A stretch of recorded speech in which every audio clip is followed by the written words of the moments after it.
तो रेलवे ने अपनी नई वैकेंसी निकाल दी है एनटीपीसी ग्रेजुएट लेवल की। तो इसकी नोटिफिकेशन हमें 4 तारीख को ही देखने 4 अक्टूबर को ही देखने के लिए मिल गई थी। तो ये फॉर्म यानी 21 तारीख से भराना शुरू हो जाएगा और लास्ट डेट इसका 20 तारीख तक है, 20 तारीख रात के 11 बजे तक। 22 तारीख तक आप इसका पेमेंट करके फाइनल सबमिट कर सकते हैं, लेकिन आप मान के चलिए कि 20 तारीख तक ये फॉर्म फिलअप होगा। अगर जो आपके फॉर्म में कुछ मतलब दिक्कत या गलती हो जाती है तो आप 23 तारीख से लेकर के 3 तारीख तक, सॉरी 23 तारीख से लेकर के 2 तारीख तक आप उसमें करेक्शन कर सकते हैं, लेकिन पर्सनल डिटेल्स को आप करेक्ट नहीं कर सकते, इसलिए ध्यान से भरिएगा फॉर्म को। और उसके बाद बात की जाए पोस्ट की, तो सबसे ज़्यादा पोस्ट हमें किस में देखने को मिल रहा है? गुड्स ट्रेन मैनेजर यानी गुड्स गार्ड में सबसे ज़्यादा हमको पोस्ट देखने को मिल रहा है 3416। सबसे कम पोस्ट हमें मिल रहा है ट्रैफिक असिस्टेंट में देखने के लिए, जिसमें सिर्फ 59 पोस्ट है।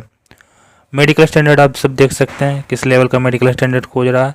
सैलरी भी आप देख सकते हैं 7th पे कमीशन के हिसाब से आपकी सैलरी मिलेगी, लेकिन हो सकता है कुछ दिन में वो 8th पे कमीशन हो जाए, पर अब अभी आप 7th पे कमीशन मान के चलिए। 6 लेवल की सैलरी है, कुछ में 5 और कुछ में 4 लेवल की सैलरी है।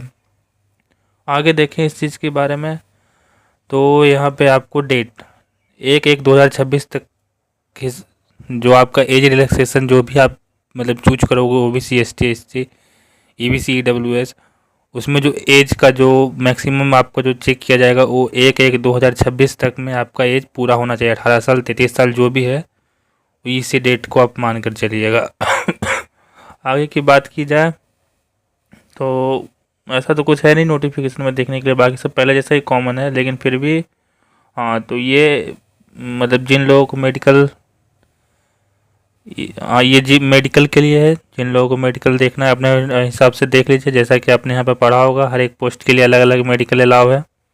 B2 A2 C2 A2 ये सब क्या होता है तो यहाँ पे आप पढ़ लीजिएगा कि A2 में फिजिकली फिट होना चाहिए सब में, मतलब फिजिकली फिट तो सब में होना चाहिए, लेकिन फिर भी कोई में डिस्टेंस 6/12 6/9 6/6/6 नाइट विजन वगैरह वगैरह ये सब का अलग अलग है। ये रहा एज, मतलब मैक्सिमम आपकी एज कब तक होनी चाहिए, तो जनरल वालों के लिए 1993 है, ओबीसी एनसीएल वालों के 1990 है और SC/ST वालों के लिए 1988 है। लेकिन इन सब के अलावा भी कुछ एज रिलैक्सेशन यहाँ पर भी मिले हैं, जैसे SC/ST को 5 साल के लिए, ओबीसी को 3 साल के लिए, एक सर्विसमैन वगैरह वगैरह आप सब अपना पढ़ लीजिएगा किस हिसाब से है। जो आपका एज रिलैक्सेशन मतलब जो एज के लिए डॉक्यूमेंट वेरीफाई किया जाएगा वो आपके 10th का मार्कशीट में जितना एज लिखा हुआ रहेगा उसी से आपको वेरीफाई किया जाएगा, तो ध्यान से अपना एज भरिएगा।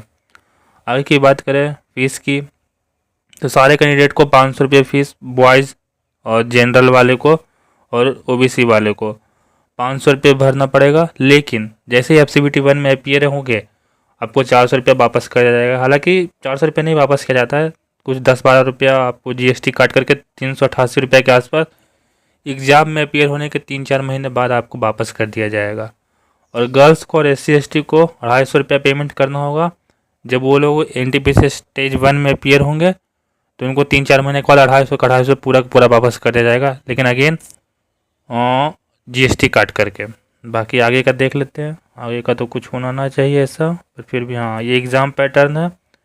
CBT 1 90 मार्क्स का 90 मिनट्स में होता है, 100 मार्क्स का होता है, जिसमें GK 40 नंबर के आते हैं, math 30, reasoning 30, total question 100 number का रहता है, 1/3 नेगेटिव मार्किंग रहती है। तो ये बात तो आपको पता ही होगी, जो लोग इस बार एग्जाम देंगे उन्हें पता ही होगा। CBT 2 भी 90 मिनट्स का होता है, लेकिन इसमें GK 50 हो जाती है और मैथ के 35 क्वेश्चन और रीजनिंग के 35 क्वेश्चन, टोटल 120 क्वेश्चन हो जाते हैं।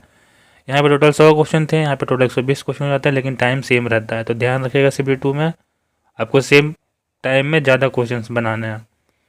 और क्या बाकी तो सब नॉर्मल है। हाँ यहाँ पे आपको सब में मतलब पहले तो ग्रेजुएशन कंप्लीट होना चाहिए, उसके बाद CBT 1 क्लियर करने के बाद CBT 2 क्लियर करने के बाद यहाँ पे स्किल टेस्ट देना होगा 4 पोस्ट के लिए। कौन कौन से?